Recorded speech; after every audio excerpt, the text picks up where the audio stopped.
Բարև ձեզ, բարի գալուստ, update լրատվական։ Առաջարկում եմ միասին ծանոթանանք օրվա լրահոսին։ Թողարկումը սկսենք պաշտոնական լրահոսից։ Հայաստանի Հանրապետության վարչապետ Նիկոլ Փաշինյանը շնորհավորական ուղերձ է հղել Իտալիայի Հանրապետության նախարարների խորհրդի նախագահ Ջորջիա Մելոնիին ազգային տոնի հանրապետության օրվա կապակցությամբ։ Հայաստանի Հանրապետության վարչապետի աշխատակազմի տարածած ուղերձում մասնավորապես ասվում է. Ջերմորեն շնորհավորում եմ ձեզ և Իտալիայի բարեկամ ժողովրդին Իտալիայի ազգային տոնի հանրապետության օրվա առթիվ։ Հայաստանը մեծապես կարևորում է Իտալիայի հետ հարաբերությունների շարունակական զարգացումը և խորացումը, հիմնված ընդհանուր արժեքների և մեր ժողովուրդների բարեկամության վրա։ Բարձր ենք գնահատում մեր պետությունների միջև հաստատված արդյունավետ համագործակցությունն ինչպես երկկողմ ձևաչափում, այնպես էլ բազմակողմ հարթակներում, այդ թվում Հայաստան-Եվրոպական միություն գործընկերության շրջանակներում։ Ջերմությամբ եմ հիշում մեր հանդիպումը Երևանում Եվրոպական քաղաքական համայնքի 8-րդ գագաթնաժողովի շրջանակներում։ Լիահույս եմ, որ համատեղ հետևողական ջանքերի շնորհիվ Հայաստան-Իտալիա հարաբերությունները կշարունակեն առավել ամրապնդվել ու ընդլայնվել, ձեռք բերելով նոր որակ և բովանդակություն։ Վերստին շնորհավորում եմ ձեզ և Իտալիայի բարեկամ ժողովրդին, մաղթելով խաղաղություն, բարօրություն և շարունակական առաջընթաց։ Հայաստանի Հանրապետության արտաքին գործերի նախարարությունը շնորհավորել է Իտալիայի կառավարությանը և ժողովրդին հանրապետության օրվա կապակցությամբ։ Այս մասին նշված է Հայաստանի Հանրապետության արտաքին գործերի նախարարության տարածած հաղորդագրությունում։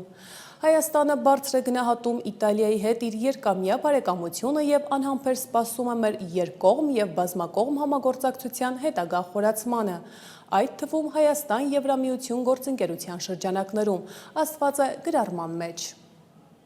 Հայաստանի Հանրապետության արտաքին գործերի նախարար Արարատ Միրզոյանը հեռախոսազրույց է ունեցել Լատվիայի արտաքին գործերի նախարար Բայբա Բրաժեի հետ։ Զրուցակիցները քննարկել են Հայաստանի և Լատվիայի միջև երկկողմ գործընկերության շարունակական ամրապնդման հարցեր։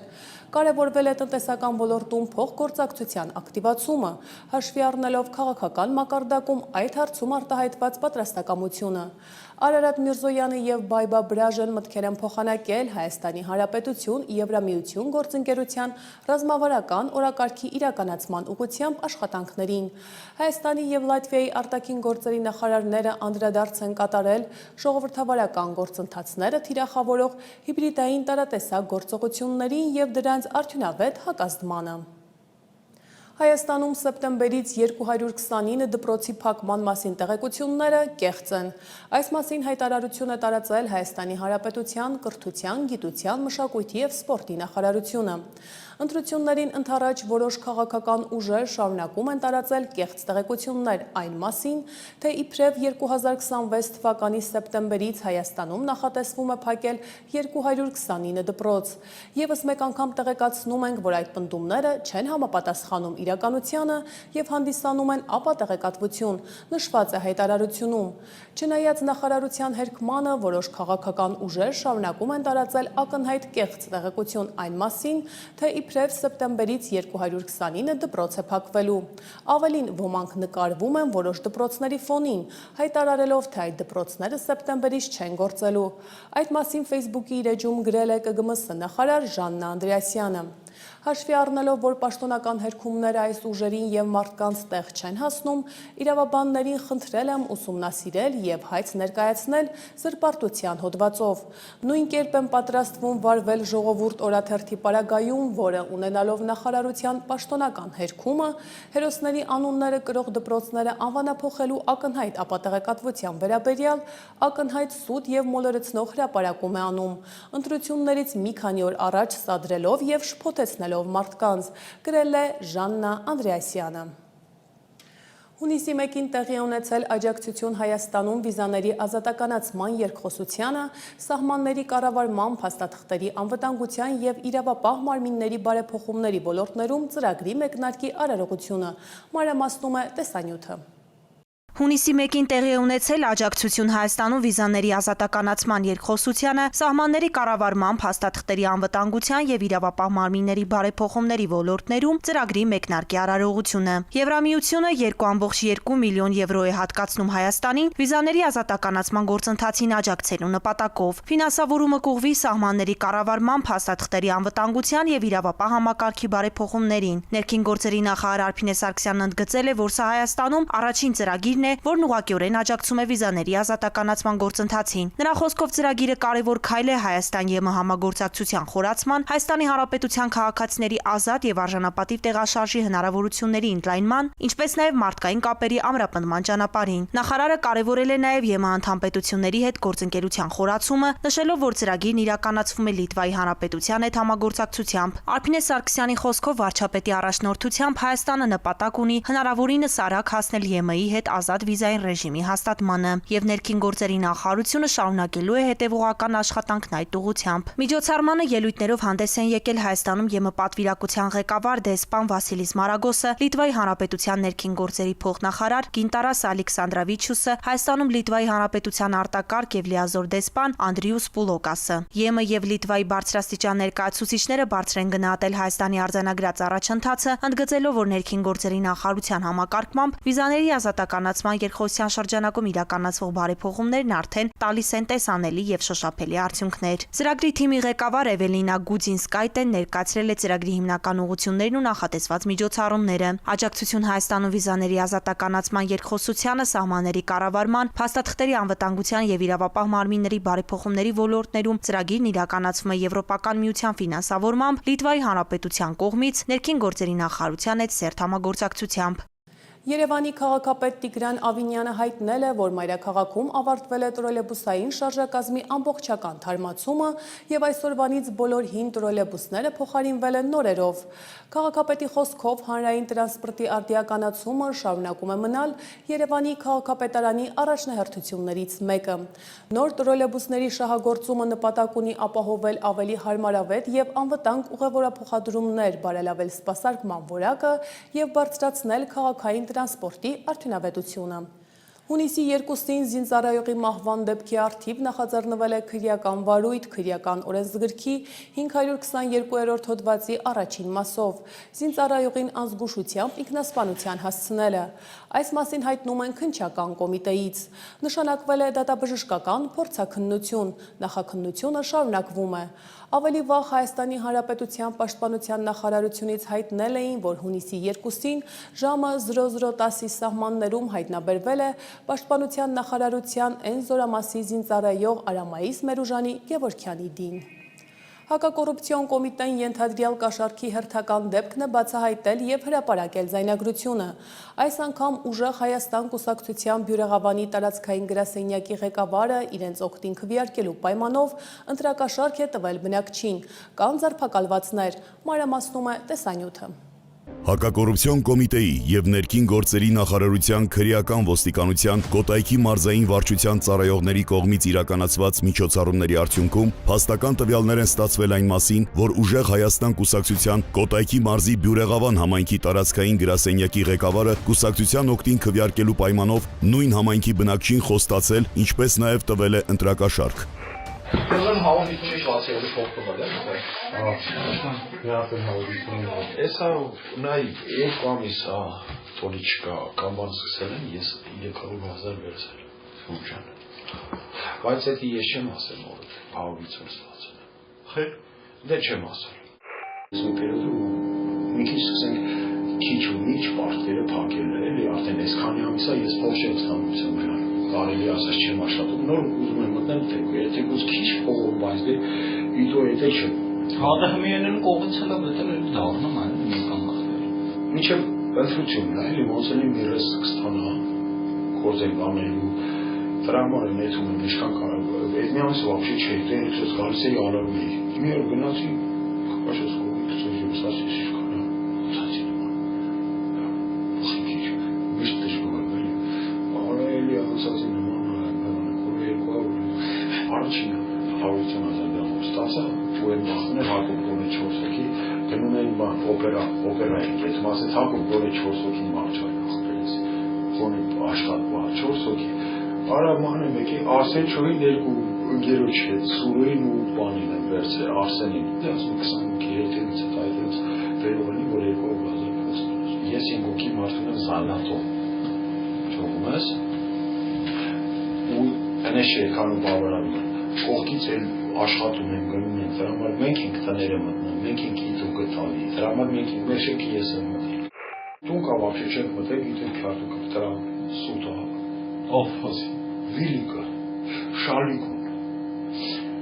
առաջի հարկի կոլյան, կտողականա, հա, բայց մնաց, մենակ ինքը, ընտանիքը, թորները, մարինը, ասենք մանա, մեր հետ են։ Դեպքի արդիվ Հայաստանի Հանրապետության հակակոռուպցիոն կոմիտեում նախաձեռնվել է քրեական վարույթ, ձերբակալվել են մի շարք անձինք, կատարվել են խուզարկություններ եւ վարութային այլ գործողություններ։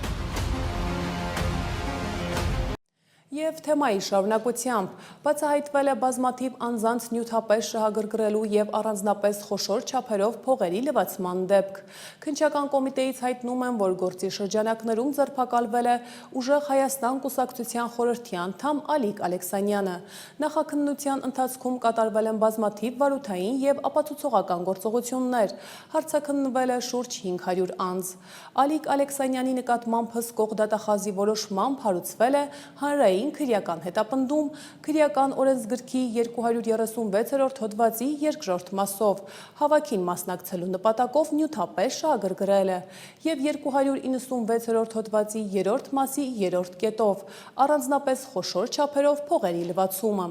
Վերջինս քննիչի որոշմամբ Հայաստանի Հանրապետության ներքին գործերի նախարարության ոստիկանության կողմից ձերբակալվել է կալանքը որպես խափանման միջոց ընտրելու նպատակով։ Հայաստանում հունիսի 7-ին կայանալիք խորհրդարանական ընտրությունների նախընտրական քարոզարշավը շարունակվում է։ Նախընտրական զարգացումներին ծանոթացեք տեսաշարով։ Հայաստանում հունիսի 7-ին կայանալիք խորհրդարանական քարոզարշավի շրջանակներում Հայաստան դաշինքի ներկայացուցիչները այսօր եղել են Տավուշի մարզում։ Հանդիպումները կայացել են մասնավորապես Նոյեմբերյան եւ Բերդ քաղաքներում։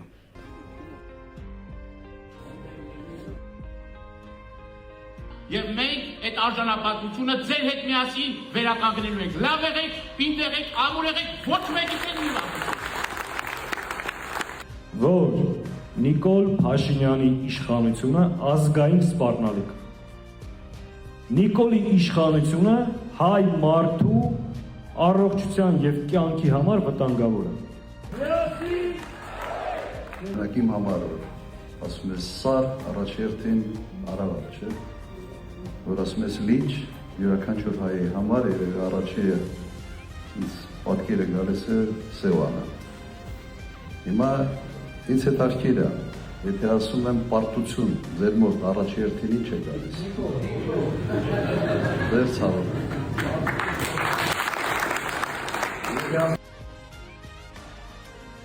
Արդարությունը գալիս է։ Միասնության թևեր կուսակցությունը քարոզարշավը իրականացրել Հրազդանում, Բժնիում, Չարենցավանում։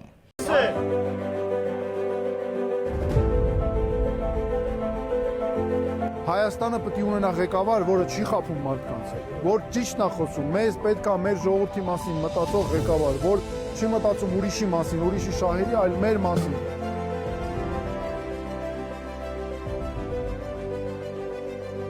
Ես պատասխանատու հայտարարում եմ,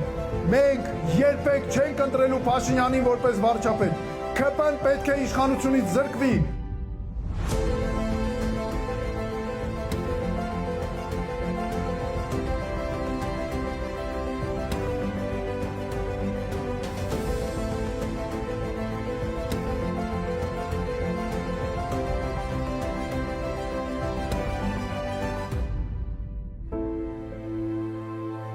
Շատ ուրախ եմ, որտեղ դերտացով եք գնեմ, ստենալ ավելի հետաքրքիր է։ Հաճելի է շատ։ Ուրախ եք նաև կարդակ վստահելու համար որոշում ունեցել։ Մենակ չեմ պատասխան։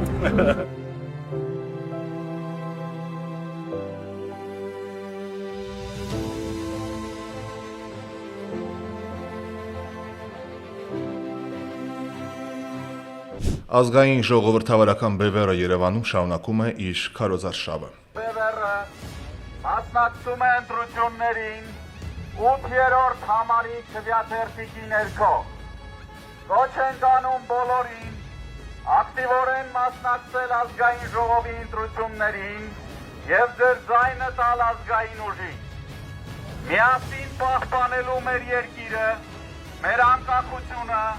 ստեղծելու մեր երեխաների համար պայծառ ապագա։ Ազգային ժողովրդավարական բևեռը մասնակցում է 8-րդ համարի քվեաթերթիկի ներքո եւ կոչ է անում բոլորին ակտիվորեն մասնակցել ազգային ժողովի ընտրություններին եւ ձեր ձայնը տալ ազգային ուժին։ Ազգային ժողովրդավարական բևեռը հանդես է գալիս 8-րդ համարի քվեաթերթիկի ներքո։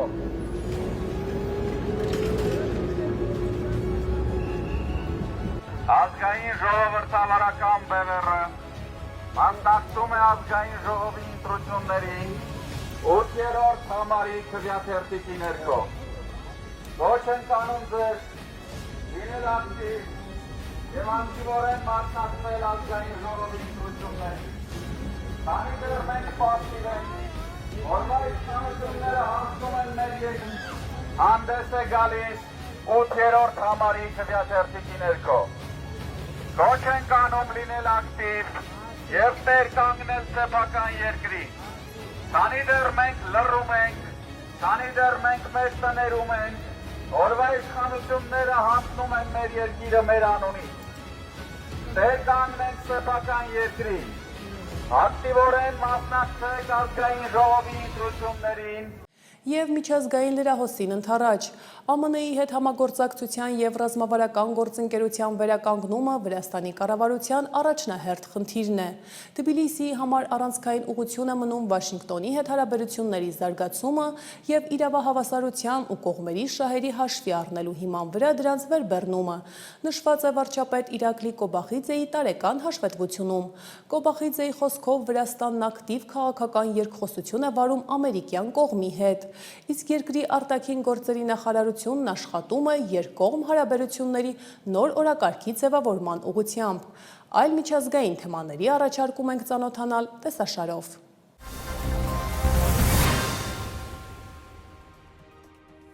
ԱՄՆ նախագահ Դոնալդ Թրամփը Իսրայելի վարչապետ Բենյամին Նեթանյահուի հետ հեռախոսազրույցից հետո հայտարարել է, որ Բեյրութ շարժվող իսրայելական զորքերը հետ են շրջվել։ Այս մասին Թրամփը գրել է Truth Social հարթակում։ Ես շատ արդյունավետ զրույց ունեցա Իսրայելի վարչապետ Բիբի Նեթանյահուի հետ, եւ Բեյրութ զորքեր չեն գնա, իսկ ճանապարհին գտնվող զորքերը արդեն հետ են շրջվել, նշել է Թրամփը։ Նա հավելել է, որ բարձրաստիճան ներկայացուցիչների միջոցով շատ լավ զրույց է ունեցել նաեւ լիբանանյան Հեզբոլլահ շարժման հետ։ Նեթանյահուն իր հերթին X-ում գրել է, որ Թրամփի հետ զրույցում նրան հայտնել է, որ եթե Հեզբոլլահը չդադարեցնի իսրայելական քաղաքների եւ քաղաքացիների վրա հարձակումները, ապա Իսրայելը կհարվածի Բեյրութում ահաբեկչական թիրախներին։ Հունիսի 1-ի առավոտյան Իսրայելի վարչապետը հրահանգել էր հարվածներ հասցնել Բեյրութի հարավային արվարձաններին՝ ի պատասխան Հեզբոլլահի կողմից Իսրայելի ուղղությամբ հարձակումների։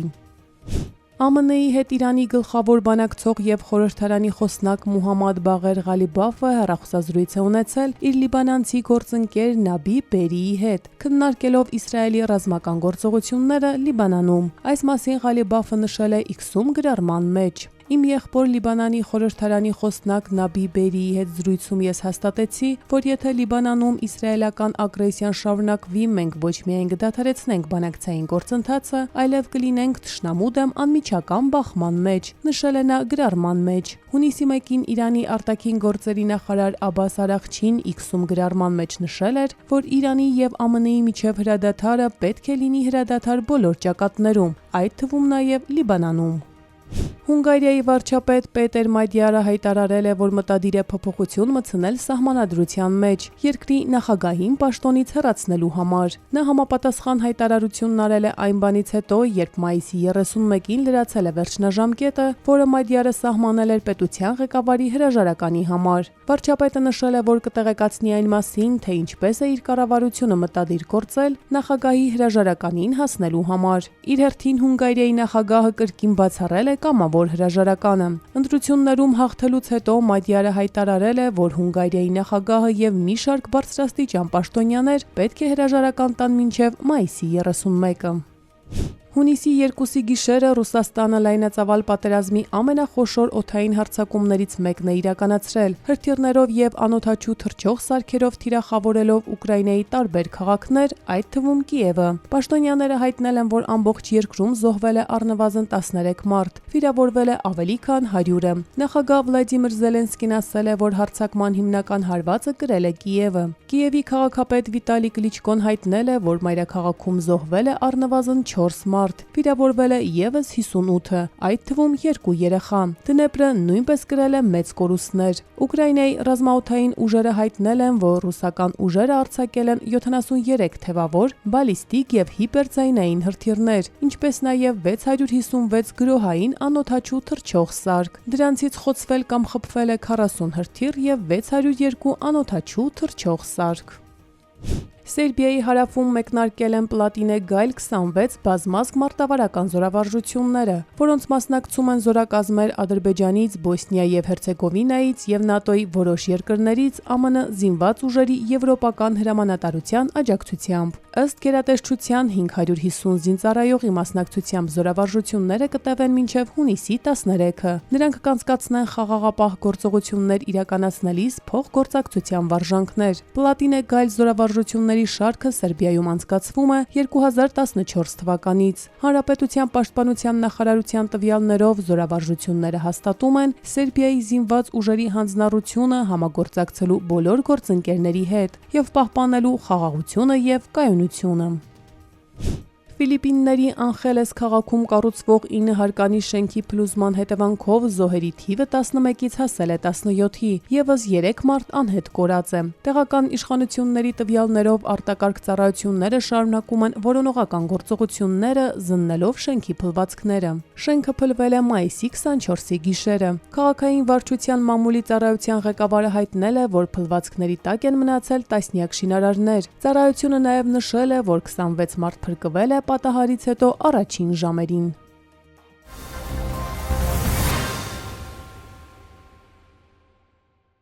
Շարունակում ենք թողարկումը։ Ռոսել Խոզնաձորը 2026 թվականի հունիսի 3-ից ժամանակավոր սահմանափակումներ է մտցնում Հայաստանից ծագող եւ առաքվող կորիզավոր մշակաբույսերի, պտուղների, սմբուկի, կարտոֆիլի եւ չրերի ներմուծման, ինչպես նաեւ նշված արտադրանքի դեպի ԵԱՏՄ անդամ պետությունների տարանցման վրա,